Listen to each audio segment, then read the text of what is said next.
It's time for another thrilling adventure into the high-stakes world of pure black tendency. Tonight's episode, Stonefang Tunnel. I picked the order that I'm doing the second part of the stages very particularly. There's something very important that we need to get out of Stonefang Tunnel. But first things first, we have a primeval demon to take care of. And it's in the first half of the level. Much easier to find than in the Shrine of Storms.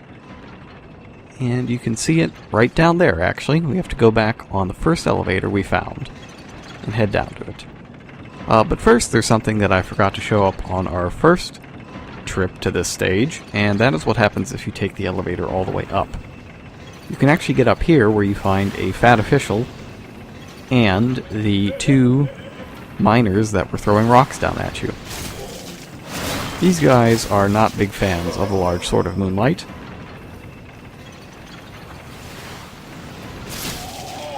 And honestly, everything in this level is kinda hosed. Their scales don't exactly help when they're getting hit by unblockable magic damage. Now the treasure that was hanging over all that time was a crushing battle axe. Crushing items are all strength-based. They get all of their scaling from strength, and they are better for breaking through guards and then punishing people after you break their guards, basically with a riposte. Large sword takes no shit from primeval demons, and that one exploded so hard that we actually got the colorless demon soul this time. Another change due to pure black tendency is that in this section, also with the rock-throwing guys, there are Black Phantom versions of the miners. Now, Black Phantoms always drop an item, but the item they drop isn't always the one you would like it to be. For example, at this point, I'm looking to upgrade my kite shield as much as I can. I think I'm stuck at +7 at this point, because I need more hardstone chunks and shards. And large hardstone shards are actually something that the miners are capable of dropping, specifically the guys that are holding the red-hot pokers. But it's a rare drop. And there's somewhere we can go in the second part of this world that makes them much easier to find. Got a large sharpstone shard, not really what I'm looking for. Here we are closer to the end, and there's this pickaxe-wielding Black Phantom. This guy can mess you up really hard if he hits you, so don't let that happen. Alright, that does it for everything we need to take care of in the first part of the level. Now on to new material. This stage starts off with a crystal lizard, and basically it's a trap. If you go running past that crystal lizard, there are a bunch of miners, including this one right here, that are going to come after you with pickaxes, and if you follow it to its natural conclusion, well, you'll see soon enough. That is why it is important that we deal with this guy out here. Once again, approaching with the Thieves' Ring on and in soul form.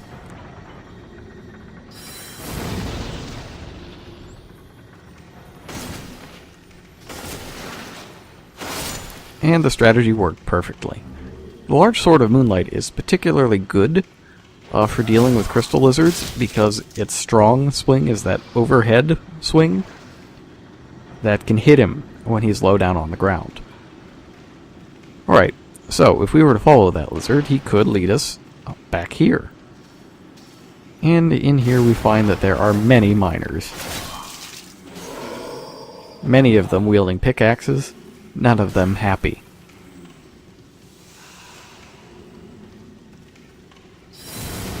Fortunately, they tend to line up, so you can get some pretty sick shots out of Soul Ray.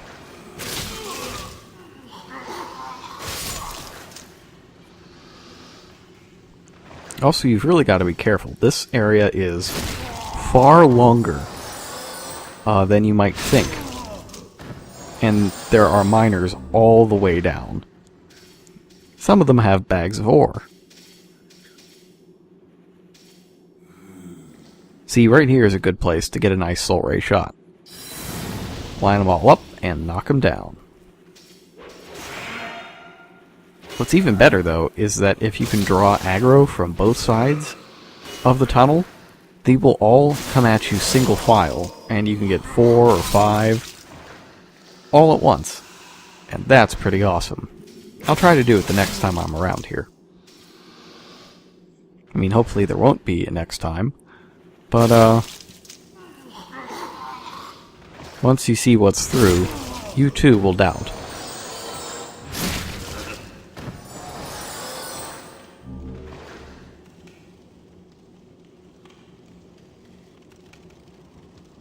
Why, yes, it's a giant pit. It's a giant pit with ledges on the sides that you can drop down to, although it is extremely dangerous. Unfortunately, this is the path that we must go to get to the other thing that we need pure Black World Tendency to get to. The Black Phantom, the named Black Phantom fight is down there, but honestly, I'm not going to mess with it just yet. At this point, I'm still holding out hope that it's possible to get there without having to drop down, and I'm not playing with a map. So I don't know ahead of time that you can't do it. So, that being said, we're going to get a little bit of exploration done as well. This fat official is in a pretty obnoxious place, but if you listen for his laugh, you can tell that he's there ahead of time. Also, those minecarts that we ran past with the explosions, those are kind of proximity bombs, like the ones in the Shrine of Storms, Part 2. Even though they look like fireballs, I think they're just physical damage.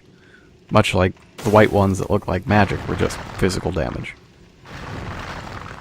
Be careful when you roll through here, because there is a guy who will just cleave your head in half with a pickaxe.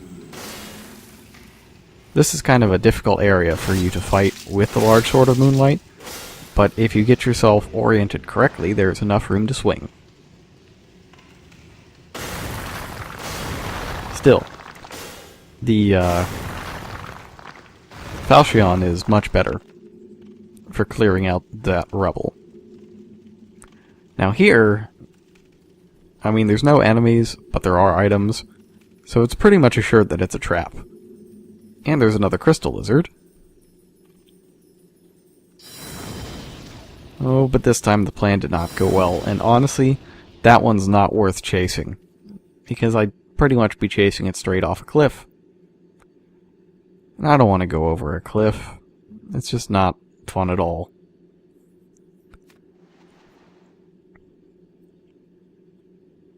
Anyways, there's still more treasure to be had around here. And I sure hope that nothing bad happens when I pick this one up. Oh look! It's acid-spitting worms from the ground. Now, normally, those guys can't be damaged in their body because it's a solid rock, and you have to hit them in the exposed mouth section in order to damage them. However, my Falchion, Crescent Falchion, is inflicting a lot of magic damage, and that will go through the defense, because they're only defended against physical attacks. The Large Sword of Moonlight will really wreck their day, because it's not only magic, I can also do an overhead swing and hit them in their exposed mouth, and doing that often results in 4-digit damage, which is quite a rarity outside of combos, but one swing for 1400 damage, it's not bad. Heading down the ladder, we find a crystal lizard. I'm sure he's not leading us anywhere bad. Probably should have equipped the Large Sword of Moonlight for this. I can't believe this crystal lizard escapes. Well, actually maybe I can, because he's got buddies. These Black Phantoms are actually not based on being in pure Black World tendency. They always appear. And their shielding is quite formidable, so it's a good thing that I got the Large Sword of Moonlight before I came here.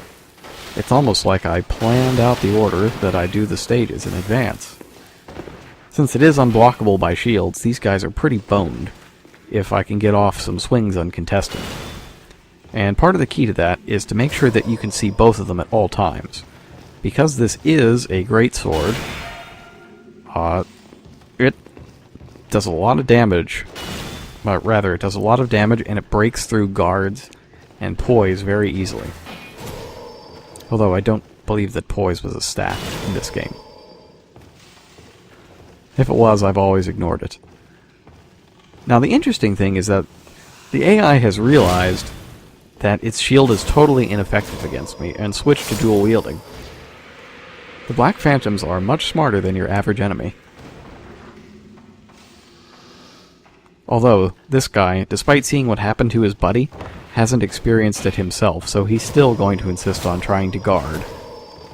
We'll see how long that lasts. Nope, this guy has no confidence in his skills to actually land a hit on me. And it's just as well.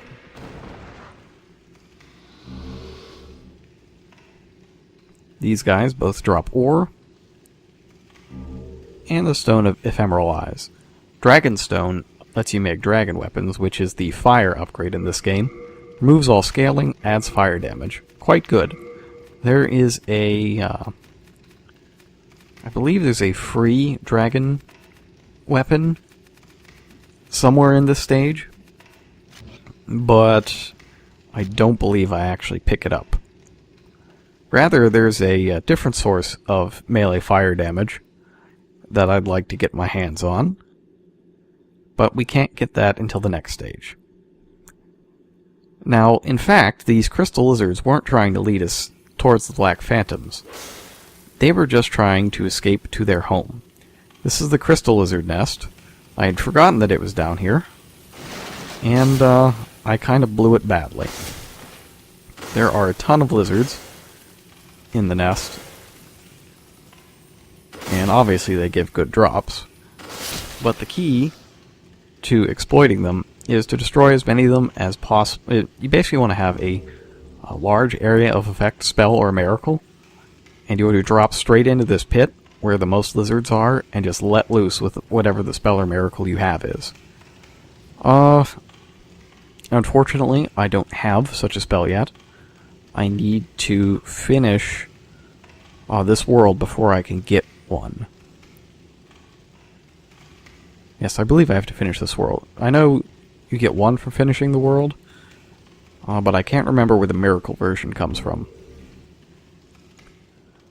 Pure Hardstone and Pure Sharpstone will be what I need to finish off my upgrades. The Hardstone will come in handy for the shield, and if I make a basic weapon up to +10, then I'll need that Pure Sharpstone as well. So, back to the pit. You actually need to tackle it from over here. But the path down to where, well, the path down to safety is not what you'd expect. You will also want the cat's ring that we picked up from the previous stage. You can tell that you're wearing it because it's got that adorable picture of what appears to be one of the developer's cats up in the corner. I really dislike that they got rid of that picture in the later games. Well, I think my first move was right, but the second one was not. And from here, I pretty much hosed. The next actual platform is too far down, but I do feel that I still have a chance. If you see that little pole sticking out from the darkness over on the other side, at this point I believe that my only chance to get down there safely, and it is a very fatal fall otherwise, is to drop down onto there, and from there drop down to a safe platform. And thanks to our good friends who programmed the Havoc physics engine, all I need to do is drop straight down onto it and land on it with 1 foot, and I'll be totally safe. It's just have to work up the gumption to give it a go.